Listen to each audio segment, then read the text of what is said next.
자, 오늘은 이 공간 재구조화 계획에 대해서 알아보고 공간 재구조화 계획을 포함해서 도시군 관리계획 총설에 대해서 기출문제를 풀어보도록 하겠습니다. 이 공간 재구조화 계획은 작년에 신설된 내용입니다. 관리계획과 함께 이제 공간 재구조화 계획이 들어왔는데요.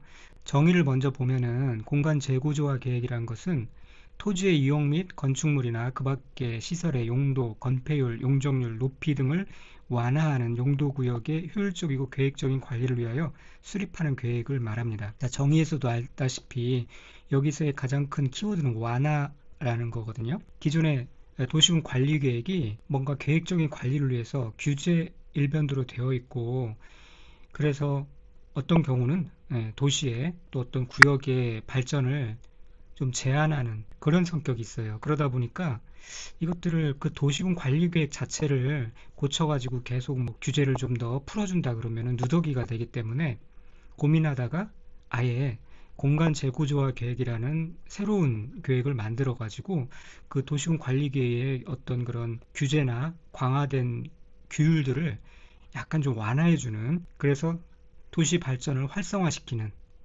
그런 기능을 하기 위해서 공간 재구조화 계획을 만든 겁니다. 그래서 뭐 다 필요 없고 이 완화에 초점이 맞춰져 있다라는 정도만 생각하시면 되겠고요. 그러다 보니까 도시군 관리 계획을 기반으로 해서 모든 계획의 내용이 짜맞춰져 있습니다. 거의 흡사해요. 그러니까 약간 좀 다른 부분만 중점적으로 보시면 되고, 어차피 이제 새로 신설된 계획이기 때문에 시험에서 전반적으로 심화되어 내용까지 다루지는 못합니다. 내용은 굉장히 많지만 아주 핵심적인 내용, 그리고 키포인트가 되는 내용들만 몇 가지 짚어 두시면 36회 공법 시험에서는 문제없이 대비가 가능합니다. 자, 그러면 살펴보도록 할게요. 역시 공간 재구조화 계획도 6인 특별시장, 광역시장, 특별자치시장, 특별자치도지사, 시장 또는 군수가 이 공간 재구조화 계획을 위반합니다. 여기서 대도시 시장은 포함되지 않는다는 것 알아두시고요. 그리고 도시군 관리가 계획의 위반권자에도 국토교통부 장관이 위반하는 경우 있었죠. 또 예외적으로 도지사가 위반하는 경우가 있었는데, 공간 재구조화 계획은 이제 국토교통부 장관이 위반하는 그런 경우가 있어요. 좀 이따 살펴보기로 하고요. 먼저 이 6위는 이 세 가지의 용도구역을 지정하고 이 용도구역에 대한 계획을 수립하기 위해서 공간 재구조화 계획을 위반해야 되는데요. 그것이 무엇이냐면 도시혁신구역 및 도시혁신계획, 복합용도구역 및 복합용도계획, 도시군 계획 시설 입체 복합구역, 이렇게 세 가지입니다. 자, 그런데 단 이 도시군 계획 시설 입체 복합구역은 이 도시혁신구역과 도시 복합용도구역을 함께 그 구역을 지정하거나 계획을 위반하는 경우로 한정한다. 그래서 별도로 하는 것이 아니라 1번과 2번을 함께 할 때, 함께 구역을 지정하거나 계획을 위반할 때 이 도시군 계획 시설 입체 복합 구역을 위반할 수가 있습니다. 자, 그렇게 함께 할 때만 가능하다는 것, 입체 복합 구역은 그걸 알아두시고, 그리고 이 세 가지가 무엇인지를 또 알아야겠죠. 도, 복, 입체. 그렇게 암기하시면 되는데 그냥 머리 글자만 따서 암기해 놓으시면 사실은 그것만 암기하고 그냥 다 끝났다 생각하면 절대 안 되겠죠. 이게 무엇인지 도시혁신구역, 복합용도구역, 도시군계획시설 입체복합구역, 이거를 입에 붙도록 반복해서 읽어 두어야 됩니다.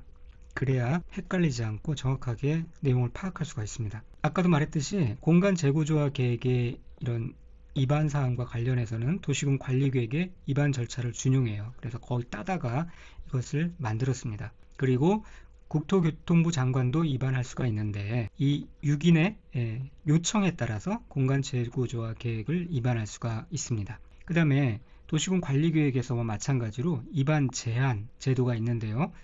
마찬가지로 주민 또는 이해관계자를 포함해서 다음에 용도구역 지정을 위해서 공간 재구조화 계획 위반권자에게 공간 재구조화 계획의 위반을 제한할 수가 있습니다. 도시군 관리계획에서도 똑같이 이해관계자가 나왔죠. 사실상 주민이 직접 뭐 공간 재구조화 계획이든 도시군 관리계획이든 위반 제한하는 경우는 거의 없어요. 또 비용이 들어가기 때문에 대부분이 이해관계자, 뭐 건설사, 시공사 그런 데서 하겠죠. 그런 전문가들이 진행하는 경우가 이제 대부분입니다. 자, 그리고 이 제안서에는 제안할 때 제출하는 제안서에는 공간 재구조화 계획 도서와 계획 설명서를 첨부해야 되고요. 그리고 이렇게 공간 재구조화 계획의 입안을 제안하려는 자는 토지 소유자의 동의를 받아야 되는데 이때도 마찬가지로 국공유지는 제외합니다. 자, 제안할 수 있는 용도구역은 위에 있는 도복입체죠. 도시혁신구역 또는 복합용도구역, 그 다음에 입체복합구역, 이렇게 똑같습니다. 그런데 역시 입체복합구역은 이 위에 도시혁신구역과 복합용도구역을 함께 이렇게 지정할 때, 그럴 때 입체복합구역의 지정을 제한할 수가 있고요. 내용 똑같고 여기서 중요한 거는 이제 토지 소유자 동의 요건인데 이것이 약간 다르죠. 도시혁신구역 또는 복합용도구역인 경우에는 대상 토지 면적의 3분의 2입니다. 그리고 입체복합구역의 지정을 제한하는 경우에는 5분의 4로 동의율을 좀 더 높였죠. 아무래도 이렇게 도시혁신구역과 복합용도구역을 함께 이렇게 지정하는 경우에 한해서 입체복합구역을 지정할 수 있기 때문에 동의율을 높인 겁니다. 그리고 여기서 또 하나 체크하셔야 될 것이 도시군 관리계획에서 주민 제한할 때 이 입체복합구역이 똑같이 출연했었죠. 자, 돌아가서 한번 살펴보도록 할게요. 15페이지에 이 내용이었습니다. 도시군 관리계획의 주민 입안 제한 절차에 도시군 계획 시설 입체복합구역이 있었죠. 자, 그런데 여기서 제가 지난번 강의 때 이것을 교재도 좀 잘못되어 있었고요. 강의를 빠뜨렸습니다. 이 도시군 계획 시설 입체복합구역은 대상 토지 면적의 3분의 2가 아니라 이것은 위에 기반시설 설치 정비와 마찬가지로 5분의 4였습니다. 이 내용은 제가 차후에 교재는 고치도록 하고요. 수정 부탁드립니다. 토지 소유자의 동의 요건이 5분의 4였고 이 도시군 계획 시설 입체복합구역이 공간 재구조화 계획에서의 이 동의 조건에서 똑같이 5분의 4가 됩니다. 5분의 4가 된다는 것 알아두시고요. 그러니까 공간 재구조화 계획과 도시군 관리 계획 공통 계획의 주민 제한 공통 내용이 이것이 입체복합구역에 들어가는 거죠. 그 내용도 알아두시고요. 이 부분에 대한 시험은 이제 새로 삽입된 내용이기 때문에 기출이 없습니다.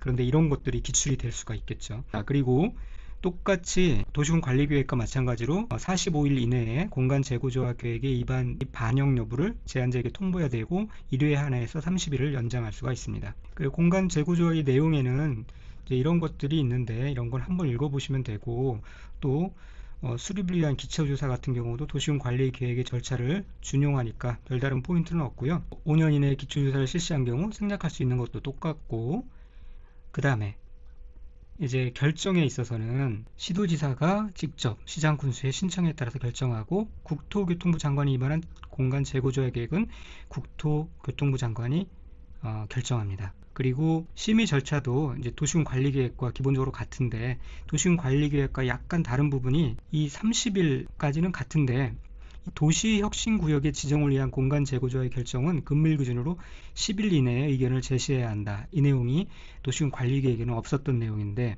이제 빠른 절차를 위해서 이렇게 이런 조항을 추가로 삽입한 것으로 보여집니다.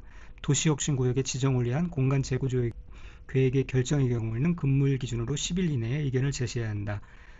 자, 나머지도 똑같습니다. 지형 도면을 고시한 날부터 발생하고요. 그 다음에 도시군 관리계획에 대한 지형 도면의 고시 등의 규정을 준용한다. 특별한 논점 없고 여기서 조금 특이한 게 고시된 공간 재구조화 계획의 내용은 도시군 계획으로 관리해야 합니다. 도시군 관리계획이 아니라 도시군 계획으로 관리해야 한다. 도시군 계획은 뭐라고 그랬죠? 도시군 기본계획과 도시군 관리계획을 두 개를 묶어서 도시군 계획이라고 했는데 그 도시군 계획으로 기본계획과 관리계획을 포괄한 도시군 계획으로 관리해야 한다는 부분이 약간 특이한 부분이죠. 그래서 이 부분도 같이 알아두시기 바랍니다. 자, 이 정도만 알고 계시면 공간 재구조화 계획은 이제 문제가 없고요. 그 다음에는 이 공간 재구조화 계획에 뭐 예상되는 지문을 포함해서 지금까지 배웠던 도시군 관리 계획의 내용에 대해서 기출문제들을 한번 같이 살펴보도록 하겠습니다. 자, 도시군 관리 계획부터 보도록 할게요. 용도지구의 지정은 도시군 관리 계획으로 결정한다. 자, 이게 이제 도시군 관리 계획의 정의에 나온 요 종류들을 8가지 종류들을 알고 있어야 되는 건데, 첫째, 용도지역 또는 용도지구의 지정 또는 변경에 관한 계획은 도시군 관리 계획으로 지정을 하죠. 그 다음에 또 이와 관련된 국토의 계획 및 이용에 관한 법령상 도시군 관리계획으로 결정해야 하는 사항을 모두 고른 것은 이렇게 나왔습니다. 제가 이 부분에서 언급한 내용이죠. 도시자연공원, 도시자연공원구역은 이 용도구역에 들어간 내용이죠. 그래서 이 용도구역에 개발제한구역, 도시자연공원구역, 시가조정구역, 수산자원보호구역 이런 것이 있었습니다. 그래서 이 도시자연공원구역은 도시군 관리계획으로 지정하는 건 맞고요. 개발 밀도관리구역은 해당되지 않는다고 말씀드렸습니다. 이게 이제 개발 이용 파트에 나오죠. 도시개발 사업에 관한 경우 해당되죠. 도시혁신구역 나왔고요. 도시군 계획 시설 입체 복합구역, 도시군 시설 입체 복합구역 이렇게 세 가지가 신설되었다고 말씀을 드렸습니다. 그래서 이것을 암기할 때 지구기지 개발 정비하려면 도복을 입체적으로 입고 해야 된다. 그렇게 암기를 하자고 말씀을 드렸고요. 자, 이 개발 밀도 관리구역 뿐만 아니라 기반시설 부담구역, 성장관리계획 같은 게 나와서 도시군 관리계획의 내용이 아닌 것으로 자주 답이 나옵니다. 자, 그리고 도시군 관리계획은 광역도시계획과 도시군 기본계획에 부합되어야 된다. 그렇게 구조가 짜여 있다고 말씀을 드렸고 맞습니다. 그 다음에 나머지 제가 살펴보지 않은 것도 여러분들은 빠짐없이 한번 보셔야 되고요. 54번 들어가도록 하겠습니다. 주민은 공공청사의 설치에 관한 사항에 대하여 도시군 관리계획의 위반권자에게 그 계획의 위반을 제한할 수 있다. 자, 이게 작년에 나온 건데요. 약간 좀 낯설죠? 공공청사라는 단어가 나와서. 그런데 나중에 기반시설에 무엇이 해당되는지에 대해서 살펴볼 테지만 거기 기반시설 중에 공공청사가 있어요. 이 공공청사가 공공문화체육시설에 속하거든요. 공공문화체육시설에 뭐 학교, 공공청사, 문화시설 뭐 이런 것들이 있는데 이 공공청사가 주민 공공문화체육시설에 해당되고 이 공공문화체육시설이 기반시설의 종류이다 라는 것을 사실은 정확하게 알아야만 이 문제를 정확하게 풀 수 있는데 만약에 그렇게 해서 풀려면은 내용이 쉽지 않은 내용이었죠. 어쨌든 이 기반시설에 대해서는 다음에 그 해당 파트에 가서 알아보도록 하고요. 이것도 맞는 내용이었습니다. 약간 응용된 문제였습니다. 55번은 이제 중복된 내용이고요. 주민은 시장 또는 군수에게 지구단위 계획구역의 지정에 관한 사항에 대하여 도시군 관리계획의 위반을 제한할 수 있다. 지구단위 계획구역의 지정 또는 변경에 관한 계획과 지구단위 계획 맞습니다. 그 다음에 국토의 계획 및 이용에 관한 법령상 주민이 도시군 관리계획 위반을 제한하려는 경우 요구되는 제한사항별 토지소유자의 동의 요건으로서 기반시설의 설치에 관한 사항은 대상 토지 면적의 5분의 4 이상, 기반시설의 설치 정비에 관한 사항은 대상 토지 면적의 3분의 2 이상이 요구된다. 자, 이 내용은 이제 주민 위반 제한에 관한 내용이죠. 도시군 관리계획의 주민 위반 제한에 관한 내용입니다. 이 포인트를 빨리 확인을 하셔야 됩니다. 주민이 위반을 제한하려는 경우 그때 이 기반시설에 대해서 설치할 때 그리고 또 정비할 때 각각 이 토지 소유자의 동의 요건이 어떤가 라는 건데 기반시설에 대해서는 5분의 4로 이렇게 했는데 여기서 또 설치와 정비로 나누니까 헷갈릴 수 있어요. 한번 살펴보도록 하겠습니다. 자, 이 내용인데요. 기반시설의 설치 정비 똑같죠? 이게 다르지 않습니다. 설치 정비에 대한 사항에서는 5분의 4였습니다. 그래서 이렇게 뭐 정비에 대한 사항은 3분의 2로 이렇게 별도로 분리해 가지고 다른 조건을 요구하지 않는다는 것 헷갈리지 말고요.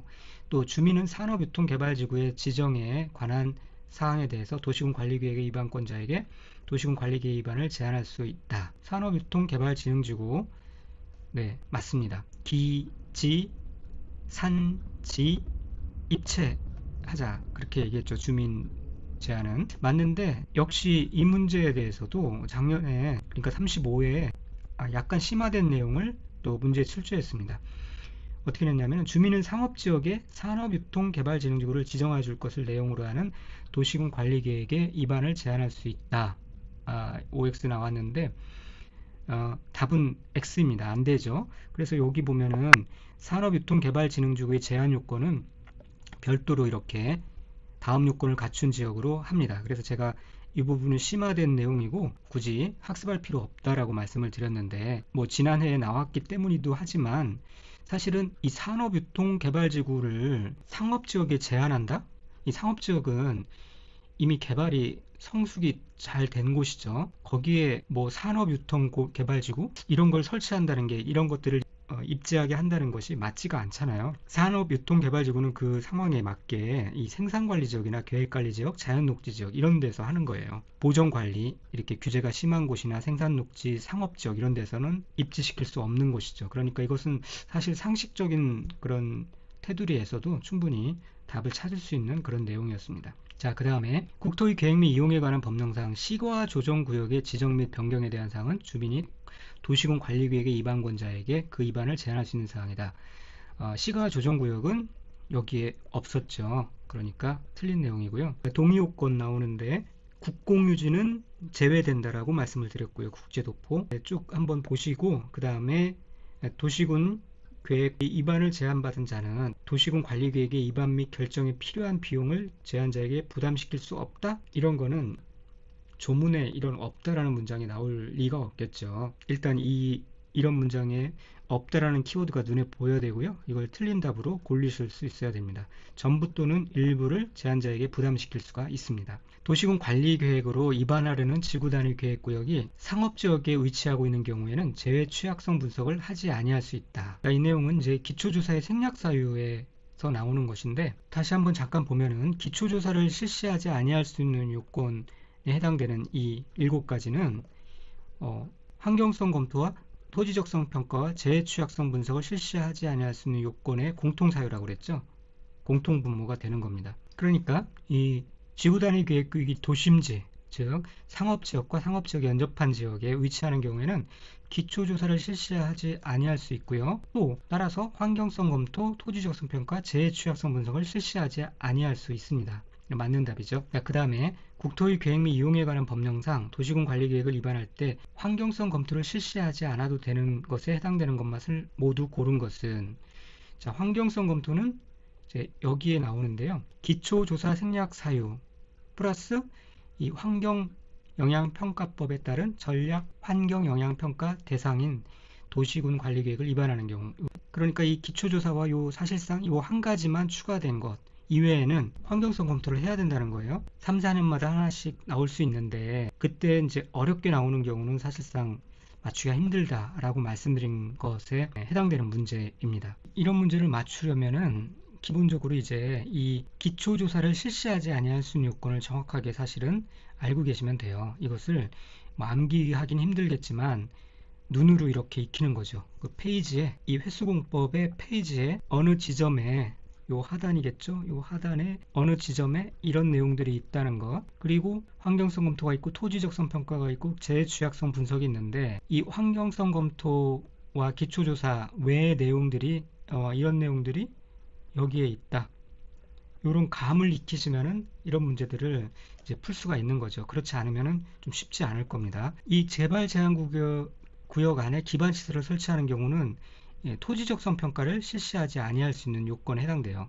이 도시개발법에 따른 도시개발 사업의 경우도 토지적성 평가를 실시하지 아니할 수 있는 요건에 해당되고요. 그러니까 답은 결국은 이 두 가지가 되는 거죠.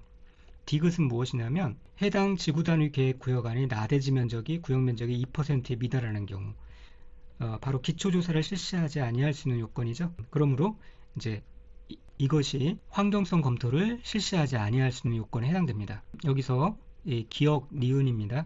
디귿이 아니라 기역 니은. 자, 그렇게 이렇게 어렵게 출제되는 경우 한번 살펴보시고요. 또 67번에 도시군계획 시설부지에서 도시군 관리계획을 위반하는 경우에는 그 계획의 위반을 위한 토지적성 평가를 실시하지 아니할 수 있다. 이 내용은 이제 도시군계획 시설부지에서 도시군 관리계획을 위반하는 경우 토지적성 평가를 실시하지 아니할 수 있다. 여기 나오죠. 어려운 문제지만 여기까지 알아봤고요. 그 다음에 도시지역의 축소에 따른 용도지역의 변경을 도시군 관리계획으로 위반하는 경우에는 주민 및 지방의회의 의견 청취 절차를 생략할 수 있습니다. 이 도시지역 축소 등은 경미한 사항에 해당돼서 생략할 수가 있습니다. 그 다음에 시장 또는 군수가 위반한 지구단위 계획의 지정, 변경에 관한 도시군 관리계획은 시장 또는 군수가 직접 결정합니다. 도시군 관리계획의 결정권자에 나온 내용이죠. 시장 또는 군수가 직접 도시군 관리계획을 결정하는 경우 시장 또는 군수가 위반한 지구단위 계획의 지정 및 변경과 지구단위 계획의 수립 변경에 관한 도시군 관리계획은 시장 군수가 직접 결정합니다.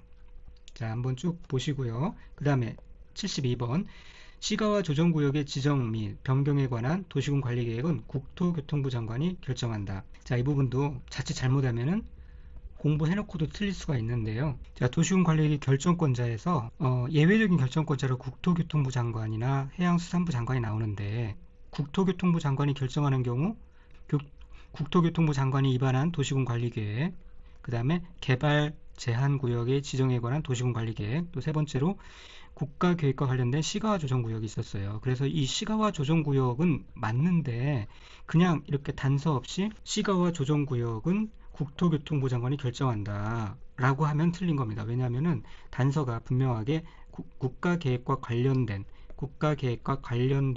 시가와 조정구역이라고 나와 있기 때문에 국가계획과 관련이 없는 시가와 조정구역도 있잖아요. 그런 것은 해당이 안 된다는 겁니다. 그래서 이 단서가 분명히 들어가야 맞는 겁니다. 73번, 시도지사가 지구단위 계획을 결정하려면 건축법에 따라 시도에 두는 건축위원회와 도시계획위원회가 공동으로 하는 심의를 거쳐야 한다 라고 되어 있는데 맞는 답입니다. 자, 여기 나와 있죠. 건축위원회와 도시계획위원회가 공동으로 하는 심의를 거쳐야 합니다. 그리고 시도지사는 국가계획과 관련되어 국토교통부 장관이 입안하여 결정한 도시군 관리계획을 변경하려면 미리 국토교통부 장관과 협의해야 합니다. 결정하는 것뿐만 아니라 이렇게 결정한 도시군 관리계획을 변경할 때도 똑같이 준용된다는 거예요. 결정된 도시군 관리계획을 변경하려는 경우에는 협의 및 심의 규정을 준용한다. 이 변경하는 경우도 똑같이 위에 협의 및 심의 규정을 준용한다. 똑같이 된다. 그러니까 시도지사는 도시군 관리 계획을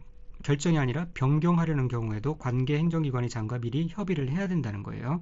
맞는 내용이고요. 75번 보도록 하겠습니다. 국토교통부 장관은 관계 중앙행정기관의 장의 요청이 없이도 국가안전보장상 기밀을 지켜야 할 필요가 있다고 인정되면 중앙도시계획위원회 심의를 거치지 않고 도시군 관리계획을 결정할 수 있다. 자, 이 문장은 그냥 읽으면은 그럴듯해요. 요청이 없어도 국가안전보장상 기밀을 지켜야 될 필요가 있다고 인정되면 뭐 심의를 거치지 않고 그렇게 할 수도 있겠다 싶은 그런 문장인데요. 거기에 이제 함정이 있는 거죠. 반드시 요청을 해야만, 그런 전제가 있어야만 이 기밀을 지켜야 할 필요가 있을 때 심의를 거치지 않고 결정할 수가 있습니다.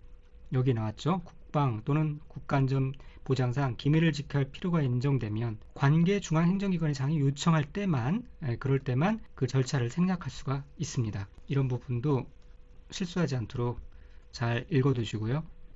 그 다음에 이제 시험에 엄청 나왔죠. 그 전에도 많이 나왔으니까, 그래서 제가 체크하기를 6번, 7번 정도 나온 걸로 체크가 된 겁니다. 도시군 관리계획의 결정의 효력은 지정 도면을 고시한 다음 날부터 발생한다. 다날이 아니라 도고 날입니다. 그냥 도고날. 그래서 틀린 내용이고요. 그 다음에 또 기득권 보호에 관한 내용이 나왔죠. 시가 조정구역의 지정에 관한 도시군 관리계획 결정 당시 승인받은 사업이나 공사에 이미 착수한 자는 신고 없이 그 사업이나 공사를 계속할 수 있다. 수시 3개월이라고 그랬죠. 수산자원보호구역과 시가와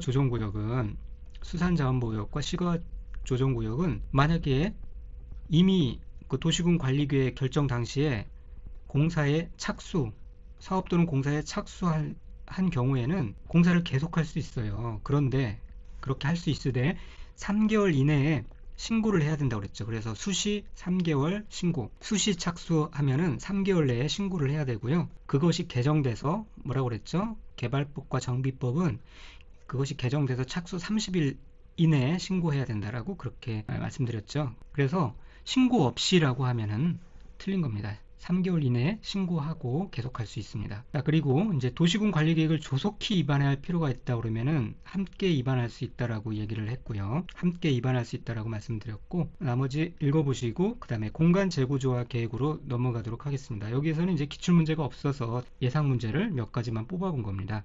공간 재구조화 계획은 토지의 이용 및 건축물이나 그 밖의 시설의 용도, 건폐율, 용적률 높이 등을 강화하는 용도구역의 효율적이고 계획적인 관리를 위해 수립하는 계획을 말한다. 강화가 아니라 완화라고 말씀을 드렸습니다. 왜냐하면 도시군 관리 계획을 좀 더 유연하게 하기 위해서 그 자체를 자꾸 뜯어고치면 누더기가 되기 때문에 공간 재구조화 계획을 하나 더 만들어서 도시개발을 완화해서 활성화시키기 위한 목적으로 공간 재구조화 계획을 만들었다고 말씀드렸죠. 자, 그 다음에 시장 또는 군수는 도시군 계획 시설 입체 복합구역을 지정하기 위하여 공간 재구조화 계획을 입안하여야 한다.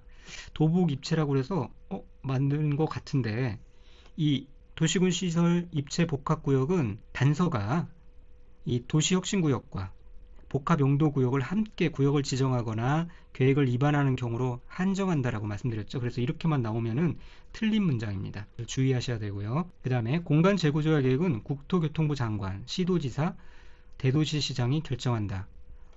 대도시시장은 결정권자에 해당되지 않는다라고 말씀을 드렸습니다. 대도시시장은 결정권자에 해당되지 않아요. 그 다음에 공간 재구조의 결정의 효력은 지형도면을 고시한 날의 다음 날부터, 이것도 도시군 관리계획을 절차를 준용하기 때문에 고시한 날부터 효력이 발생합니다. 그 다음에 도시군 고시된 공간 재구조화 계획의 내용은 도시군 계획으로 관리해야 한다. 이거는 맞는 내용인데요. 여기서 이제 문장이 도시군 관리계획으로 그렇게 해야만 답이 틀린 것이 되고, 옳은 문장은 고시된 공간 재구조화 계획의 내용은 도시군 계획으로 관리해야 한다는 것이 옳은 문장이 되는 겁니다. 자, 여기 보시면 고시된 공간 재구조화 계획의 내용은 도시군 계획으로 관리합니다. 도시군 관리 계획이 아닙니다. 자, 그렇게 이 부분을 이제 고쳐주시기 바랍니다. 자, 이상과 같이 공간 재구조화 계획까지 내용과 기출문제들을 쭉 훑어봤고요. 다음 시간에는 용도 지역에 대해서 이제 들어가도록 하겠습니다. 감사합니다.